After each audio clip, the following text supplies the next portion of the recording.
Social मीडियावर स्वतःला reel star म्हणून घेणाऱ्या शैलेश रामगुडे या युवकाचा एक मोठा कारनामा उघडकीस आला आहे।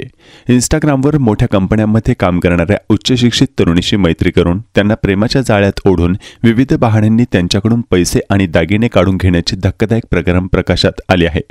विष्णुनगर पोलिसांनी शैलेश रामगुडेला अटक केली असून त्याच्या ताब्यातून 37 लाखांचे सोने, सुमारे 1 कोटी रुपयांची BMW कार आणि 4 महागडे आयफोन जप्त करण्यात आलेत। डोंबिवलीतील एका हाय प्रोफाईल कुटुंबातील तरुणीचे महागडे दागिने अचानक गायब झाले होते। चौकशीत तिने हे दागिने आपला प्रियकर शैलेश रामगुडेला दिल्याचं सांगितलं। कुटुंबाने तत्काळ पोलिसांना याबाबतची माहिती दिली। शैलेशने स्वतःला प्रसिद्ध रील स्टार आणि 2 वेब सिरीजमध्ये काम केलेला अभिनेता म्हणून दाखवून अनेक तरुणींना फसवल्याचा आरोप आहे। या अगोदरही ठाण्याच्या कापूरबावडी पोलीस ठाण्यात 2 महिलांची फसवणूक केल्याची प्रकरणे त्याच्यावर दाखल आहेत। वरिष्ठ पोलीस निरीक्षक राम चोपडे आणि पोलीस निरीक्षक गहिनीनाथ सर्जेराव गमे यांच्या मार्गदर्शनाखाली तपास सुरू झाला।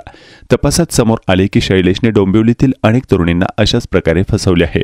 त्याला ठाण्याच्या हिरानंदानी येथील घरातून अटक करण्यात आली।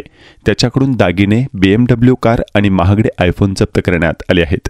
शैलेश इंस्टाग्रामच्या माध्यमातून तरुणींशी संपर्क साधत असे, प्रेमाचे नाटक करत असे आणि ईडीची रेड पडली आहे, घरी प्रॉब्लेम आहे, पैशांची तातडीची गरज आहे असे बहाणे करून तो पैसे आणि दागिने घेत असे आणि नंतर त्यांना सोडून देत असे।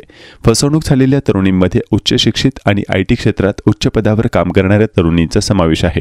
या प्रकरणात आणखी तक्रारी येण्याची शक्यता असल्याची माहिती सहाय्यक पोलीस आयुक्त सुहास हेमाडे यांनी दिली। शैलेश प्रकाश रामगुडे नाम का एक मॉडलिंग काम करने वाला रील स्टार पकड़ा गया है। विष्णुनगर पुलिस स्टेशन यहाँ पर उनके खिलाफ इकोनॉमिक ऑफेंस रजिस्टर्ड हुआ है। वो केस के दरमियान पुलिस ने 37 तोला सोना, 4 मोबाइल फोन और एक BMW कार जब्त की है। तो कौन है, क्या कैसे, इसका मूवी क्या है? इसका वो भी ऐसा है कि ये पहले फ्रेंडशिप करता है पीड़ित लोगों के साथ, महिला उनके साथ, और उनको शादी करने का बहाना वगैरह देकर या आश्वासन देकर उनके साथ धोखाधड़ी करता है।